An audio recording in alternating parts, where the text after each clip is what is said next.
Olá, bem-vindo a mais um Papo de Administrador. E o tema do programa de hoje é como anda a saúde mental do trabalhador. E os convidados de hoje à noite são a professora Adriana Alves, psicóloga clínica e mestre em saúde coletiva pela UEPB.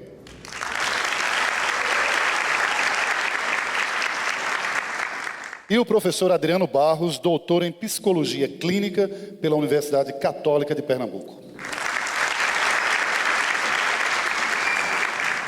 Acredito que é um tema pertinente para os dias de hoje, todo mundo tem interesse, e a gente começa pelo professor Adriano, perguntando a ele: professor, quais os principais sinais de adoecimento no trabalho? Sinais são os mais diversos possíveis de adoecimento, né?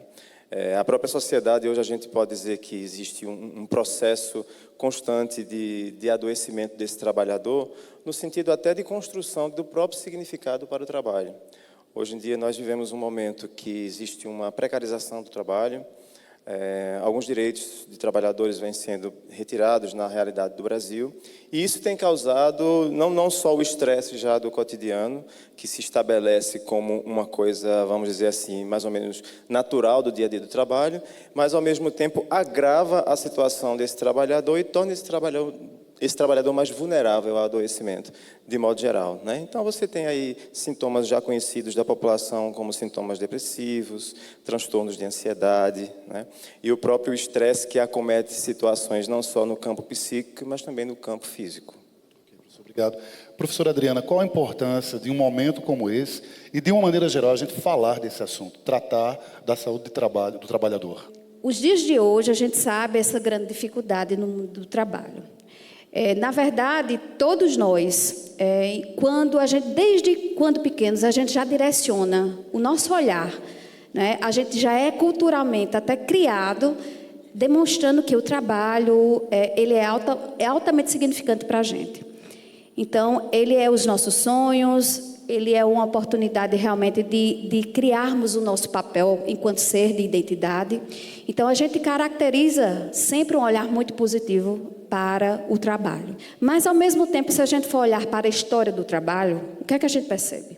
A gente percebe que esse olhar, ele foi muito desestruturado desde o início do processo industrial, e a gente já sabe todo esse caminho que envolve o homem do trabalho.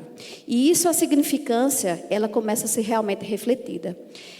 Ao invés de a gente ter realmente valores de sonhos e de significações positivas, a gente vem dentro de um processo também negativo, né? Se a gente for representar essa ideia do que eu estou falando, muitos trabalhadores já dizem, né? Estou indo, né, para a minha escravidão, estou indo para o meu lerê. Quer dizer, sempre tendo uma percepção negativa desse olhar.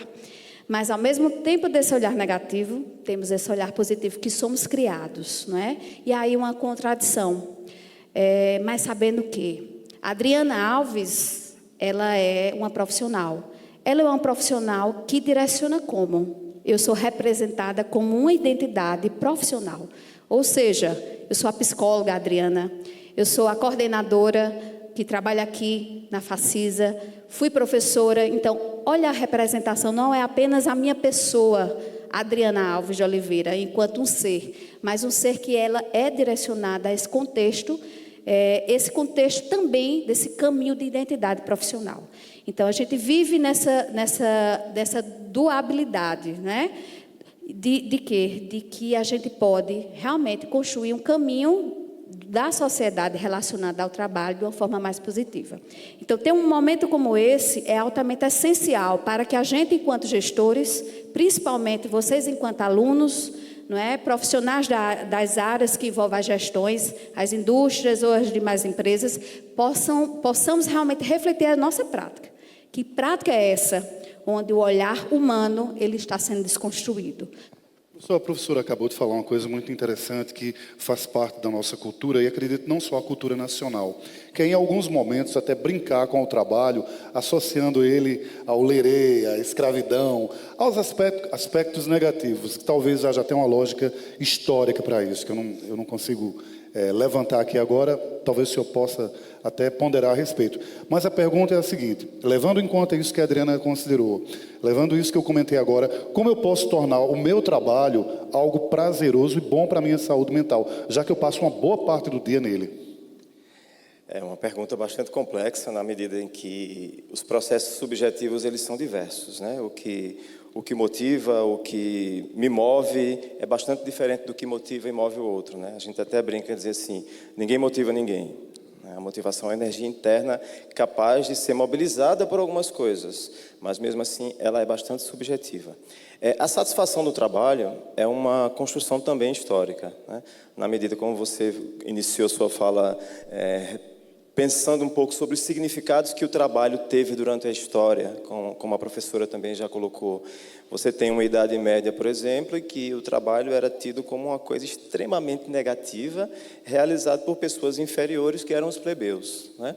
Com o advento do capitalismo, da sociedade industrial, a sociedade teve que repensar a forma como significava o trabalho, né? E esse repensar foi uma coisa meio construída a partir de uma série de conceitos, de ideologias. Você tem um livro muito interessante do Max Weber, um sociólogo alemão, que ele vai trabalhar a ética protestante e o espírito do capitalismo, e ele traz, por exemplo, alguns aspectos da religião protestante que também auxiliaram na construção de uma ressignificação sobre o que seria o trabalho na sociedade ocidental e na sociedade moderna, né? Trazendo um pouco mais para o século XXI, você vê que o trabalho ele tem adquirido novos significados, né? Na nossa sociedade, se você tem, por exemplo, um autor francês que ele vai trabalhar dois significados em relação ao trabalho. O Yves Claude, ele trabalha duas perspectivas. Ele analisa a sociedade americana e analisa a sociedade francesa. Na análise dele é bastante interessante porque você começa a colocar a realidade do Brasil próximo da realidade que a França passou há um tempo atrás. O americano ele é criado para ser um empreendedor. Ele é criado, a realidade dele com o trabalho não é uma realidade de dependência, né? A satisfação que ele constrói relacionada ao trabalho é uma satisfação muito ligada às questões de personificação, da sua personalidade. Ou seja, isso é muito cultural de lá, né? Muito cultural, né? Então, o seu sucesso depende única e exclusivamente de você, né? E aí ele traz para a sociedade francesa. A sociedade francesa cresce numa perspectiva de trabalho na qual o trabalhador ele tem uma noção de que ele precisa também ser protegido pela social e pelo Estado. Então, você tem uma construção social que diz assim: olha, você é responsável pelo seu sucesso, mas a sociedade e o contexto também são, né? E aí, é como aquela coisa, 50%, 50%. 50% é você, 50% são as oportunidades que o social lhe oferece. Ou seja, uma visão contextual sobre o significado do trabalho, né? Na medida que a gente traz para a realidade brasileira, estamos passando por essa transição. A seguridade social em relação ao trabalho, ela tem cada dia se tornado mais flexível. E essa flexibilização do próprio capitalismo, ela vem sendo desenvolvida desde os anos 70. Então, você tinha um trabalhador que tinha uma seguridade social e que agora ele precisa se flexibilizar, ressignificar o trabalho para se construir dentro de uma perspectiva muito mais próxima da americana. Claro, que aí a gente tem um cálculo aí que às vezes não dá muito certo, na medida que uma série de patologias elas podem ser desenvolvidas, como a patologia do desempenho, que é um termo trazido por esse autor, que é a patologia do desempenho, quando você começa a ficar angustiado porque você não consegue dar conta das demandas. Você não consegue dar conta do alto nível de exigência que o mercado de trabalho vai proporcionando para você, e você não vai acompanhando na medida em que o contexto social não lhe permite um nível alto de capacitação que atenda a todas aquelas demandas. E aí você tem a patologia da performance estabelecida. Essa patologia da performance, ela atinge diretamente o trabalhador no campo do significado. Afinal, que significado tem o trabalho para mim? Mas ela gera também sintomas como depressão ou ansiedade? Com certeza, porque apesar de ser um sintoma social, a patologia da performance, ela abre espaço, abre uma brecha para que o sintoma atinja o sujeito no seu campo subjetivo. Esse é um caminho. É interessante ressaltar, não é, que dentro dessa perspectiva histórica e teórica, a gente não pode deixar de embasar, não é, Christophe Dejoux, ele hoje vivo, né, ele tem em torno de 70 anos, é um francês, e que ele fez uma revolução correlacionada à psicopatologia do ambiente de trabalho. E isso é muito interessante. Por quê? Porque ele traz a questão não apenas do sofrimento e adoecimento, mas também traz sobre o prazer, né? O prazer do trabalho, mas vinculado ao quê? Esse prazer vem de onde? Vem depois de vários sofrimentos. Mesmo que esses sofrimentos eles sejam relacionados a um sofrimento criativo, como é ressaltado, eu sofro, mas eu posso ser desenvolvido, né? No que eu passo a me desenvolver dentro do sofrimento, até Freud fala muito da questão das faltas, né? Da questão dos conflitos internos, né? E que vai causar realmente essa parte conflitual, vai me trazer naturalmente angústias, né? E esse sofrimento, e que vai, para alguns sujeitos, proporcionar esse desenvolvimento de quê? De elaboração, de ressignificância, né? E naturalmente de resiliência. E aí a pessoa começa a quê? Que é o mais a difícil. crescer. É difícil, né? Então hoje ele traz um significado muito forte. Por quê? Porque o homem ele está realmente fragilizado. São muitas cobranças, a tecnologia, a evolução 4.0, né? O RH 4.0, né? Que hoje, daqui a pouco, já está se transformando. Então, são muitas transformações em que, se não realmente tiver um olhar direcionado para essa saúde mental, essa saúde psíquica, natural, e também física, óbvio, né? Esse trabalhador, ele realmente vai cada vez mais adoecer. Eu gosto sempre de analisar assim, os dois aspectos, né? Um aspecto mais que a gente pode considerar psicossociológico e esse aspecto mais psicológico, como a professora já trouxe, né? Então, um ambiente de trabalho opressor, Sim. Um ambiente de trabalho com assédio moral, um ambiente de trabalho com assédio sexual, Sim. um ambiente de trabalho onde você não tem autonomia, onde exige de você, mas não lhe dá as condições para que você desenvolva os objetivos da empresa. Então, você tem aí um contexto psicossociológico dentro da empresa. Claro que a empresa é um ecossistema dentro de um ecossistema maior chamado sociedade. E aí você tem, por exemplo, o desemprego. Uhum. Eu lembro de uma empresa que o gestor, vamos botar várias aspas, ele tinha o seguinte ritual. No dia que ele ia demitir alguém, ele vestia uma determinada camisa. Olha. Então, ele passava pela recepção, imediatamente a rádio peão era acionada, né? E aí hoje. Todo mundo, claro, tem uma perversidade nesse comportamento. É perverso, E aí ele passava o dia inteiro trabalhando, né? Trabalhando de boa, só demitia na última hora do expediente. Então, ele deixava a equipe o dia inteiro numa tensão psicológica gigantesca, né? Então, aí você tem um fator psicológico de um gestor que não tem perfil para ser gestor, né? E que acaba adoecendo toda uma equipe. Então, esse fator aí mais emocional, mais psicológico, ele vai estar muito dentro das empresas, até porque o líder, ele não é uma característica que você possa dizer assim, nasce líder, né? Talvez alguns sujeitos tenham perfis de personalidade mais propensos à liderança. Mas, claro, a questão contextual vai permitir que aquela liderança se desenvolva ou não, né? Mas a questão que muitas vezes algumas pessoas são contratadas para cargos de gestão, mas eles não têm o perfil, né? O que é esse bom gestor? Assim, não tem um modelo específico, mas se a gente se basear minimamente na perspectiva do bom desempenho, o que é que um gestor pretende? Ele tem os objetivos organizacionais que ele precisa cumprir e ele precisa fazer com que a equipe cumpra esses objetivos organizacionais. Como é que a gente deve lidar, os gestores devem lidar, e os trabalhadores, com o estresse, que é uma característica natural dos dias de hoje? É uma sociedade muito ansiosa, né? Qual seria o caminho para administrar o nível de estresse elevado? Eita, pergunta bastante complexa, né? Porque nós vivemos numa sociedade propensa ao estresse, né? Então, muita meta, muito objetivo para alcançar, né? Muito aberto, objetivo, e muitos objetivos para serem alcançados o tempo inteiro, né? Desde a faculdade, o pessoal tem muitos objetivos a serem cumpridos, e às vezes a gente vê o adoecimento em cima da incapacidade da ação, né? Tem um autor francês que ele também vai trabalhar essa perspectiva de uma patologia da ação.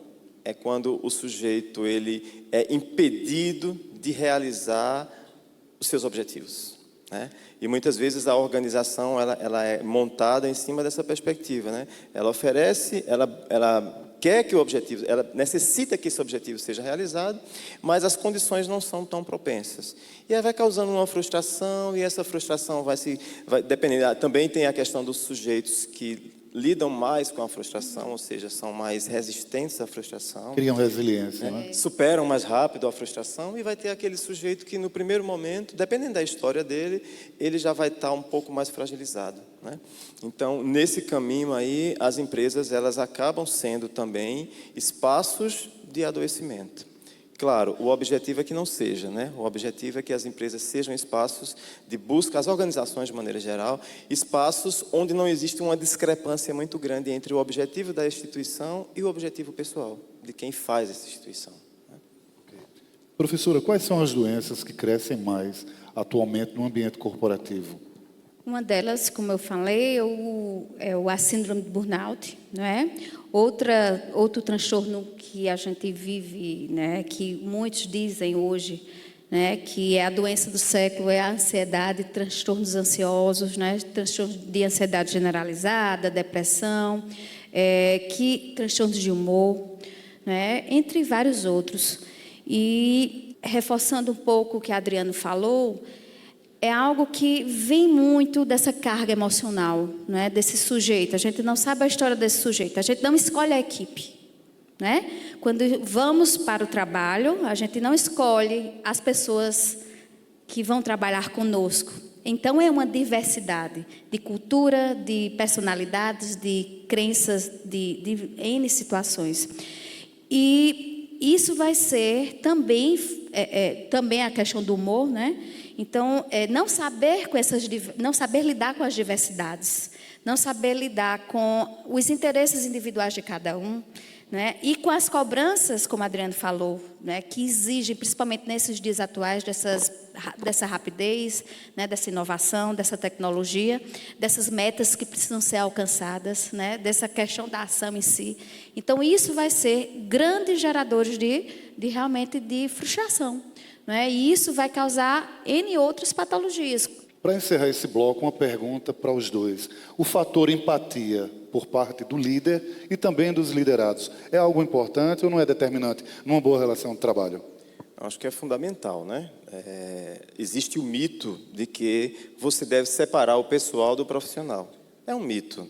Eu queria saber quem conseguiu fazer isso. Um dia me avise, ou se na empresa tem uma caixinha mágica, né, que você bota lá o celular do pessoal e entra para trabalhar como se fosse um robozinho. Não existe.